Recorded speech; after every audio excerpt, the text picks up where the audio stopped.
not sure what time it is back on the East Coast, but I know it's should be around midnight here. So I appreciate you guys being here and hanging with us throughout the game. The best way to sum it up, it's the best example of resiliency and toughness and just no quit mentality that I've ever been fortunate enough to be a part of.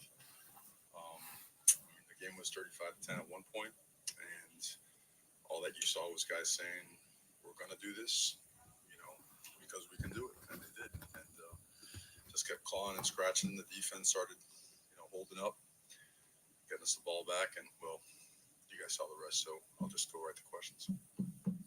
Just when you guys were down 25, when did you see that start to change? What did change? Look, and then I'll hold by this, and I'm sure it'll show up on film. We did a lot of routine things wrong today, and we dropped a lot of routine passes. We dropped. We had some routine reads that we weren't. Hold on. Sorry about that. All right, go call for Ludacris. Okay, here we go. Follow through on. We started running the ball well, started establishing that, and then we had some discipline issues on defense where I think in the first half they had half the amount of plays that we had, half the amount of yardage, but were beating us by a couple of scores. So we did a lot of routine things that require discipline, technique, and fundamentals. We did those wrong, and it led to us being in a hole. So we had to do a lot of things right and still did some things wrong to fight out. Have you ever seen a quarterback like Cam Ward that can just stay in a game no matter what the score is? No, I mean, that's why everybody says, if he throws a pick or whatnot, pulling the reins, it's like you can't let a guy make that many plays and have that much self-confidence in the moment. It doesn't go your way, start getting nerved up and start pulling the plug on the whole thing. The one thing you got to understand, too, as the game goes on, the other side's getting worn out too now. You see the pass rush starts to slow down. The coverage starts to soften up a little bit. We're getting off press better. We're beating man coverage better. Early on, we had a tough time seeing the field. And credit to them. They had 2 weeks to prepare for us. We got every wrinkle, every call beater you could imagine. And it's awesome. It's awesome to travel 3,000 miles, have the air conditioning busted in there, and have the opposing team have 2 weeks to prepare for you. Aside from that, everything was perfectly fine. The defense, had their turnaround too. They really did. That was, to me, that was a part. And we even overcame a face mask after a sack, and got him on the ground again in a big hit. Man, wow, what a big hit! Credit to Cal. I need to say that. Really, I should have said at the beginning to Coach Wilcox and his team. To the environment, provided by game day and the people here, and then to Mendoza, who obviously there's a lot of ties there. Go back a ways. Just a gutty, talented young man that played his heart out, but all about the Canes. The decision to go for 2 in the third quarter would be huge. Just what went into that decision? Obviously, you're down by a lot. That's simple charted. That's the analytics. We want to. Gives you a chance. The way the score was, things were getting away from us. You don't want to make it a 2-score game and end up playing in our later on go for 1, but we're not chasing points. So we made the right calls. Felt like all the stuff regarding that and regarding when we're going to use our timeouts, and what we're going to call when it's down. When you're down there, it's tricky because you still got to have a touchdown, but there's 30 seconds on the clock. So you can be picky if you want to, but then if it's 4th down and your throat's all lodged up because you haven't scored yet, it's different. So I think Coach Guidry and his coaches made some great adjustments to get us. So it was 3 in a row where they got us the ball right back. It was 35-10, and I went to 35-18, then 38-18, then 38-25, 38-32, 39-32. And Coach Dawson, they just kept chipping away, man. They just kept working the cut. And then again, the players, man, the leadership on the team. Whenever there was a timeout, TV timeout, injury timeout, whatever it was, you saw offensive players coming out to encourage the defensive guys and the vice versa. You saw a lot of that. You just saw a team that their belief in each other is absolutely insane. Because I don't think anyone. I'd be curious to see how many people turned off their TV and moved on. So good for them. Yeah. Good for us. Have you ever had a day like this, like in terms of length, where it's you're doing game day at 6 a.m. and now it's midnight? Oh yeah. It's every day over there at Miami. That's what we do, brother. We got up early like this. You know what? The travel was great. There was no, I don't think anyone should or could point at that. We handled it the right way. I think all the teams, for the most part, that traveled out west did a good job. Systems are in place, processes in place. So, but for the players, they want to play ball. And we started out fast, but man, we sure made a. We'll talk about it when we get back home. We made a lot of mistakes tonight. And you mentioned last week. After the Tech game that last year's senior team before Worth found a way to lose that game. A game like tonight, I feel like maybe the teams from the past couple of years might have found a way to just kind of let the game kind of play out. Where did you think things have changed? Well, I think I need to do a better job articulating certain things because it comes across almost like down and I don't want to do that. I don't. I know why it was so important to come back to Miami. Moments like this make it. They validate all that stuff. Is to get that thing turned, to be part of getting the thing turned where you fight to get it done. You find a way to get it done. But yeah, I don't know how many teams in the country would have come back against that defense. Okay, that defense leads the country in interceptions and is a top 10 defense from a production standpoint. So, no, this team has got. We could be so good, man, and we got to get there because it's because we have to, because we need to. To build a few more questions. To build on that, Mario. We're good, bro. The bye week, is it coming at the kind of the right time to fix it? Yeah, we're beat up. Yeah. We are. We're beat up. I mean, we had Ruben back tonight. You saw some of the impactful plays he had, but you look at game one, when we were hitting on all cylinders early, we lost 4 guys that game. We lost Damari. We lost Ryan Rodriguez, Jalen Rivers, Ruben Bain. And 2 of those 4 guys went out for the coin toss. Those are important guys, and it's been 6 weeks. And now Ruben looked great tonight, so he'll be at full strength. Elijah Alston, we expect him to be back when we get back as well. Jalen Rivers, we expect him to be back. Tomorrow's going to take a little bit longer. And then 2 things that have to be done. Number one, we've got to get our guys healed up and rested and recovered, while at the same time, polishing technique and fundamentals and diving deep into self-scout. And the second part is we got to get more guys, more of the reserves to play winning football for us. We've got to continue the process and the push for development so that guys can get, when they have meaningful snaps, that they're not just kind of eating up space, that they're actually out there performing their job at a high level and making plays. Mario, last week you mentioned that you don't want game at the end to go on the rest with that last play. When they were reviewing for charging, were you holding the ref a little bit on that last defensive drive? I didn't. I just gave it to God and said, thank God, so and it's the way it should be. What was the conversation with Cam? You guys were talking on the sideline after the interception. What were you able to say in that situation? Well, we can't talk about that in here. Cam's a dog, man. He's a dude. It's one of those. I mean, in his eyes, he was 1,000% convinced that he was going to get it done. Good evening. This is Miami Hurricanes Talk with Danny, presented by Lorraine Sports. Heard Mario after the 39-38 win last night. You can see I have the T-shirt here. We bring the smoke. If you want to order your shirt, you can go to the link below here. It goes for a good cause. Shirt, you can see that. You'll see it in there. If you want to donate, go to Cash App right here. If you want to also go to PayPal if you want to donate to that.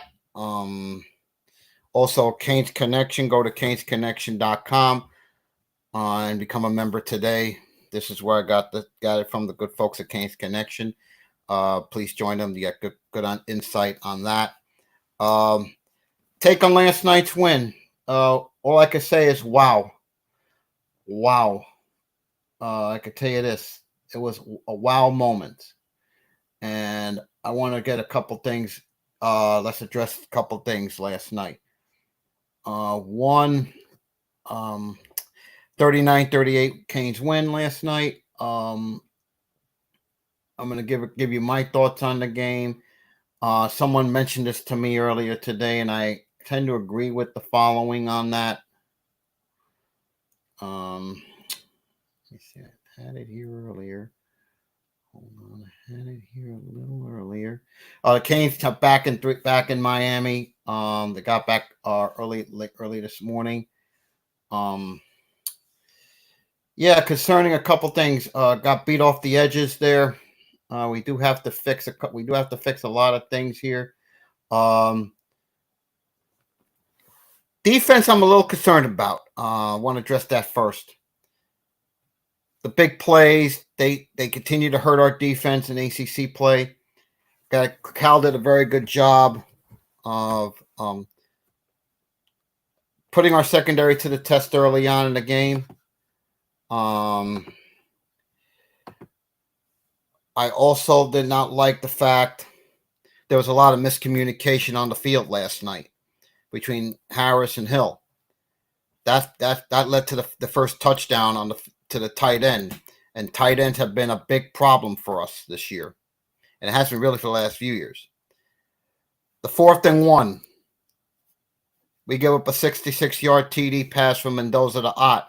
Now that's one of the plays that the refs missed. I'm not going to bitch about that too much.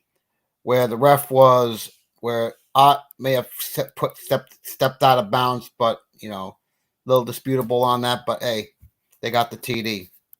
The next was 3rd and 15. Screen goes for 56 yards. That set up another Cal TD. And let's put it this way: last night Cal had 8 explosive plays of at least 20 yards. Runs over 15. That has to get cleaned up. Yes, I'm happy we won. The D stepped up when it had to make a play. We had 86 plays on offense and had the ball 37.5 minutes to Cal's 22.5 minutes. At the end of the day, we're 6-0. And Louisville is next. But I must tell you this. We have got to clean up mistakes. We have to get rid of the rat poison. Avoid the rat poison from here on out, especially on the defensive end. We have got to be better there. We have to be better in those situations. I mean, the bye week could not, Mario said, could not have come at a better time. The fact that we are going to get guys healthy, we are going to have guys that, get healed up a little bit before we go to Louisville off the bye week. And Louisville lost to SMU yesterday at home. But I want to address a couple. I want to look at the numbers from last night. Let's look at then let's look at the game balls. First, excuse me, game. I'm going to give out the report card first. Offense, I'm going to actually give a B. 138. We have to do a little better job making plays. We were 7 for 16 on 3rd down. 3 for 4 on 4th down. We had, like I said, 86 plays. But yeah, we have to do it on the pick. Sam Camp threw the pick 6, but you know what? The grade got better because of the fact that we made plays we had to make, and we did. Especially on that last drive. Cam Ward stepped up again when he had to. That may lead to the game balls in a moment, but I'm going to give the rest of the report card next. Defense, I'm going to give a C. Too many explosive plays, not to mention penalties there. We had 9 penalties last night for 110 yards. That has to get cleaned up. That's got to get cleaned up. We allowed 370 yards total offense to Cal last night. But when it had to make a play late, it did. And of course, Kiki's interception on Cal's final play sealed the victory. It's a big play, but hey, this defense did not quit. They stepped up when it had to make a play late, and it did, especially in the second half, and especially in the 4th quarter. Special teams, I'm gonna give a B on that one. I felt we could be a little better there, but wow, Andy, when it had to make a play, it did. They made plays. They did what they had to do in that situation. Okay, I'm going to give out my game balls. For those listening on the live stream, I want to get your game balls. My first game ball is going to go to Cam Ward. Okay, Cam Ward, especially in the second half. Okay, he had 277 yards in the fourth quarter of offense. That's the most since 2017, and scored 28 points in the final 20 minutes. That is just phenomenal. Okay. I want to give up my second game ball. My second game ball. I'm actually going to give my second game ball, believe it or not, to Xavier Strepo. When he came up with a big play, especially on that last drop, on that game-winning drive. The big play from X just stepped up. He just steps up and makes big plays in the clutch situations. That's what you had to do. My third game ball is going to go to Ruben Bain. He came up. He made plays late when he had to make plays. He did that. The D-line took over it. We started to get to Mendoza a little more. Like the old saying goes, great players aren't always great. They're just great when they have to be. And that's what Ruben Bain was in key spots last night. So those are my game balls. If any of you have your own game balls, you can put it in the comments. I'd be glad to hear that. But my final thoughts on last night's win is, yes, we did things defensively that we gotta do better at, and we can do better. We get the bye week now before we go to Louisville, and yes, we got to clean up some things. I feel we'll do that, but this was an enormous win last night. Big W. 6-0. It's good to be 6-0 going into the bye week. We're going to enjoy this win tonight. Hey, let's go Canes. Thanks, guys. Don't know where I'm going to be when I get back. As many of you know, there's a big hurricane coming this way, Hurricane Milton.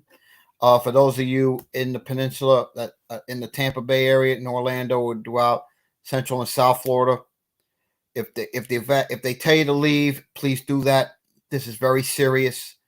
I'm heading to New Jersey on Tuesday to beat the storm. Hopefully, when I come back, I'll have a place to be at. We'll have to wait and see. But